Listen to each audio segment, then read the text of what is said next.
Как мужчина выбирает себе женщину, он тоже реагирует на какие-то качества, которые у вас есть, которые были в его маме. Мужчине, точнее, не хочется быть в этой детской ребеночной позиции. В какой-то момент он хочет из этого вырваться. В какой-то момент он устроит вам подростковый протест. А что случится с вами, с вашими взаимоотношениями, если вы перестанете быть ему мамой?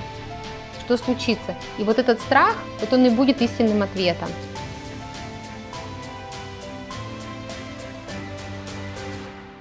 Привет! Я Анна Кучина, и сейчас мы поговорим о том, как перестать быть мамой в отношениях, как перестать быть сильной, властной, контролирующей, и поговорим, что за этим стоит, как из этого избавиться. Подписывайтесь, ставьте лайк, колокольчик. Что такое быть мамой? Да, вот мы можем поговорить, кто такая мама.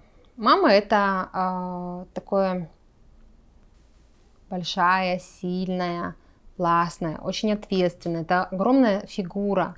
И согласитесь, люди, которые застряют в этой теме, да, застряют в этом мамствовании, у них есть там очень много выгоды, очень много приятного для них, потому что у них есть власть, они обеспечивают жизнедеятельность семьи и усыновляют своего супруга и имеют власть над ним.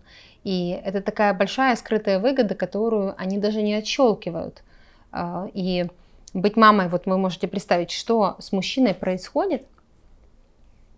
Да, побудьте этим мужчиной, а я побуду женщиной, которая является мамой в отношениях. Как вы себя чувствуете? Да, можете мне написать, как вы себя чувствуете, когда я буду как ваша мама. Что с ним происходит? Скорее всего, ему хочется сбежать, потому что на определенном этапе мама, конечно, нужна. И как мужчина выбирает себе женщину, он тоже реагирует на какие-то качества, которые у вас есть, которые были в его маме. И где-то он хочет получать эту мамскую заботу, когда он болеет, когда он потерял свои носки, когда он не знает, где что лежит. Он прямо может просить у вас какие-то... Бывают моменты в семейной жизни, в партнерских взаимоотношениях, когда вы видите, что сейчас ему нужна мама. И женщина, которая прекрасно владеет своей природой, которая умеет переключать все включатели, она включает маму в тот момент, когда ему надо, в тот момент, когда он сомневается в себе, в тот момент, когда он заболел или ему нужна поддержка, у него были тяжелые переговоры. Вы можете включить маму и дать ему эту поддержку. Но женщина, которая застряла в этом режиме, здесь есть несколько причин. Первое – это скрытая выгода, потому что очень удобно быть мамой.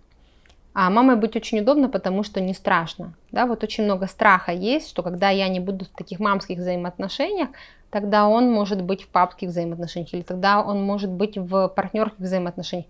И это страшно. Мы не умеем здесь двигаться, да, мы здесь чувствуем себя инвалидами, не умеем быть в этих взаимоотношениях. И здесь страшно, что он станет папой. Вот прежде всего то, что я видела в своих клиентах, что он станет сильнее, что он будет больше, что он возьмет на себя власть. А мы здесь не согласны. Для нас этот опыт очень травматичен. Для нас возможно быть только в маме. Для нас это какие-то понятные взаимоотношения, это только то, что мы умеем. И мы видим тогда эти взаимоотношения, когда все свое имущество мужчина пишет на свою жену и называет ее мамочкой. Да, не по имени, не любимая, не моя королева, а мамочка. И когда все, что он хочет получить, он должен посоветоваться обязательно со своей женой. То есть он не может принимать никакие решения. То есть мы, по сути, его вот оставляем все время в этой детской позиции. И ребенку, мужчине, точнее, не хочется быть в этой детской ребеночной позиции. В какой-то момент он хочет из этого вырваться. В какой-то момент он устроит вам подростковый протест и заведет себе любовницу или просто уйдет из семьи. То есть он начнет какой-то бунт, он начнет с этим что-то делать. И будет интересно посмотреть, то есть вы будете это подавлять или вы сможете все-таки переключиться. То есть задача женщины уметь переключать в себе все этапы. То есть быть девочкой, да, смочь подчиниться. Быть в таком подростковом контакте, когда вы любовники, когда вы партнеры, когда вы друзья.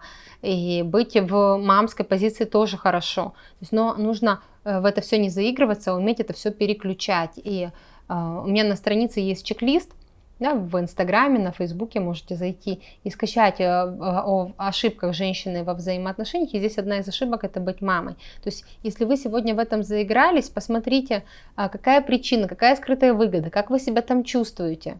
Да, зачем вам оставаться, зачем вам его контролировать. Да, что случится, когда вы потеряете контроль? Это то, куда нужно смотреть. Да, что случится с вами, с вашими взаимоотношениями, если вы перестанете быть ему мамой? Что случится? И вот этот страх, вот он и будет истинным ответом. Да? И нужно суметь с ним справиться и научиться строить взаимоотношения по-другому.